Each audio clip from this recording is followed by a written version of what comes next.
그동안 안녕하셨습니까? 오늘도 저희가 말씀 묵상을 함께 할 때 주님께서 우리에게 베풀으신 은혜를 하나씩 생각나게 하시고, 또 하나님께서 우리에게 심어주신 믿음의 씨앗, 그리고 하나님께서 우리를 위해서 준비하신 그러한 놀라운 그 은혜들을 되새기면서 은혜 받는 시간이 되기를 간절히 바랍니다. 매번 우리가 묵상할 때마다 더욱더 하나님께 가까이 가며 하나님과의 관계가 깊어지며 우리 영혼이 주 안에서 소생되는 그런 능력을 체험하실 수 있는 시간이 되시길 간절히 바랍니다. 오늘 저희들이 함께 묵상하실 말씀은 10번째 시편입니다. 시편 10편입니다. 우리 평소에 하시는 대로 한 절 읽고 약 4-5초간 침묵 속에서 주님의 그런 뜻과 주님께서 나의 삶을 통해서 이루시고자 하는 것, 말씀하시고자 하는 것을 생각하는, 그러니까 주님의 음성을 듣는 그런 시간을 가지시겠습니다. 여호와여, 어찌하여 멀리 서시며 어찌하여 환난 때에 숨으시나이까? 악한 자가 교만하여 가련한 자를 심히 압박하오니 그들이 자기가 베푼 꾀에 빠지게 하소서. 악인은 그의 마음의 욕심을 자랑하며 탐욕을 부리는 자는 여호와를 배반하여 멸시하나이다. 악인은 그의 교만한 얼굴로 말하기를 여호와께서 이를 감찰하지 아니하신다 하며 그의 모든 사상에 하나님이 없다 하나이다. 그의 길은 언제든지 견고하고 주의 심판은 높아서 그에게 미치지 못하오니 그는 그의 모든 대적들을 멸시하며 그의 마음에 이르기를 나는 흔들리지 아니하며 대대로 환난을 당하지 아니하리라 하나이다. 그 입에는 저주와 거짓과 포악이 충만하며 그의 혀 밑에는 잔해와 죄악이 있나이다. 그가 마을 구석진 곳에 앉으며 그 은밀한 곳에서 무죄한 자를 죽이며 그의 눈은 가련한 자를 엿보나이다. 사자가 자기의 굴에 엎드림같이 그가 은밀한 곳에 엎드려 가련한 자를 잡으려고 기다리며 자기 그물을 끌어당겨 가련한 자를 잡나이다. 그가 굽으려 엎드리니 그의 포악으로 말미암아 가련한 자들이 넘어지나이다.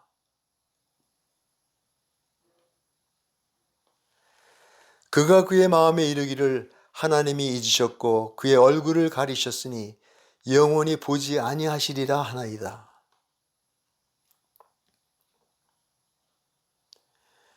여호와여, 일어나옵소서. 하나님이여, 손을 두옵소서. 가난한 자들을 잊지 마옵소서.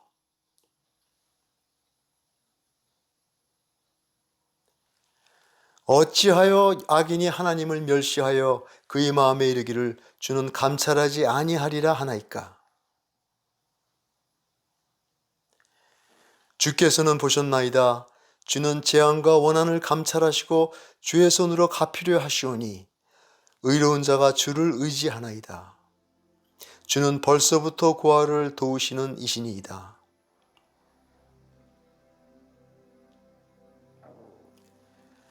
악인의 팔을 꺾으소서. 악한 자의 악을 더 이상 찾아낼 수 없을 때까지 찾으소서. 여호와께서는 영원 무궁하시도록 왕이시니 이방 나라들이 주의 땅에서 멸망하였나이다.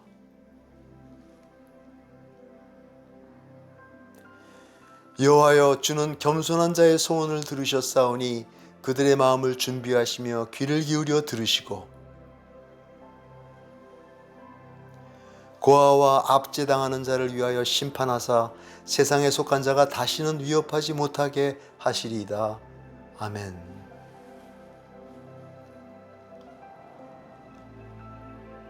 이제 2분간 말씀 묵상을 하시겠습니다.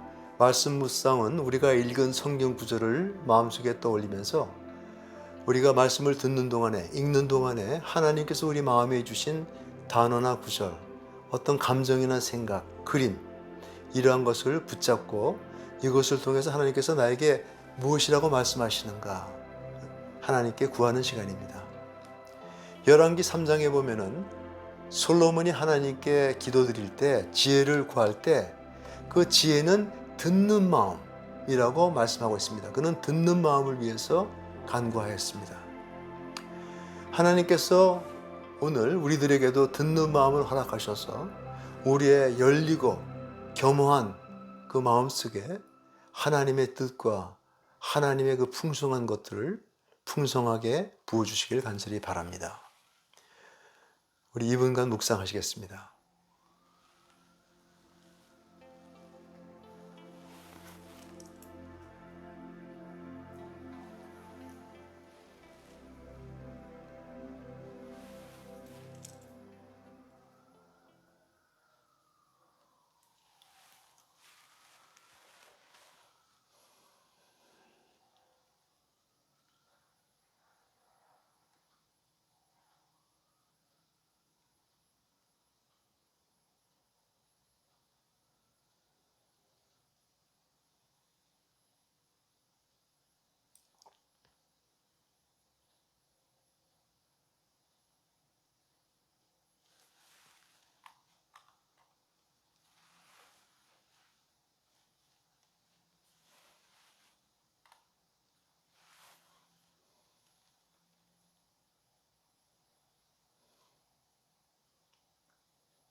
하나님, 침묵 속에서도 저희와 함께 해주시고 저희가 어떤 상황에 처했더라도 저희를 홀로 놔두지 아니하시고 저희를 붙잡아 주시고 인도해 주심을 감사드립니다.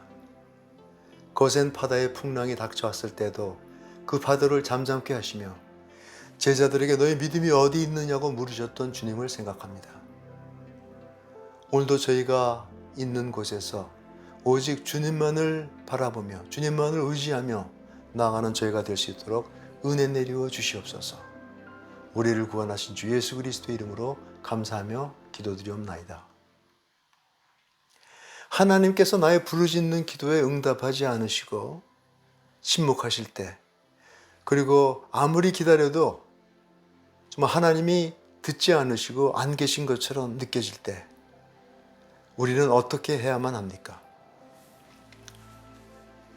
오늘 본문에도 보면은 2절부터 세상 사람들은 하나님이 안 계신 것처럼 마음대로 가련한 자들을 무자비하게 압박하며 자기들의 탐욕을 채우는데도 아무도 그들을 막을 사람이 없습니다.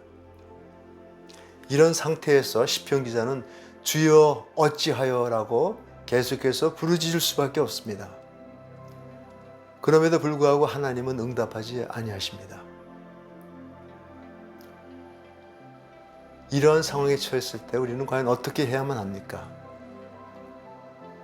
물론 하나님께서 이러한 상황도 허락하신 것이고 그분이 우리의 사정을 잘 알고 계시다는 사실을 알고 있습니다. 하지만 우리는 이 사실을 그저 머리로만 이해할 것이 아니라 마음속 깊이, 가슴속 깊이 품어야만 합니다. 우리 신앙의 선조들도 저희와 똑같은 그런 경험을 하면서 이러한 상황을 영혼의 어두운 밤이라고 불렀습니다. 이러한 어려운 상황을 모든 신앙인이 겪어야 하는 하나의 성인의식으로 생각했습니다. 믿음이 정금같이 다듬어지기 위해서 거쳐야 할 그런 필수 과정으로 본 것입니다. 이런 과정을 통해서 이전에는 눈에 보이는 것만을 믿었는데 이제는 암흑 속에서도 주님을 찾게 되고 바로 그 찾는 곳에서 주님을 만나게 됩니다. 캄캄한 어둠 속에서 우리는 우리의 안에 하나님께서 작은 믿음의 불씨를 심어주신 것을 발견하게 되고 그 불씨는 시간이 지날수록 더욱더 커져가는 것을 보게 됩니다. 그래서 오늘 14절 이후에서 보는 바와 같이 결국 주께서 모든 것을 알고 계시고 보고 계시고 그분은 재앙과 원한을 감찰하시는 분이심을 새롭게 깨닫게 됩니다. 그분은 고아를 도우시는 긍휼하신 분이므로 우리는 그분을 의지하게 됩니다. 여호와께서는 영원 무궁토록 왕이시며 겸손한 자의 소원을 들으시는 분이십니다. 그분은 그들의 마음을 준비하시고 승리케 하시고 그들에게 귀를 기울여 들으시고 고아와 압제당하는 자를 위하여 심판하실 것입니다. 오늘 이 시편의 마지막 부분을 보면서 우리는 마음속에 시편 기자가 그 어둠 속의 그 홍해를 지나서 그 밝은 다른 편에 있는 땅을 향해서 나아가는 모습을 마음속에 그려볼 수가 있습니다. 현재 우리가 어떠한 상황에 있다고 하더라도 우리도 시편 기자처럼 기도 속에서 가슴 속에 그 믿음의 불씨를 품고 하나님께서 지시하시는, 하나님께서 인도하시는 그런 새로운 땅을 향해서 나가시는 여러분과 제가 되기를 간절히 기도합니다.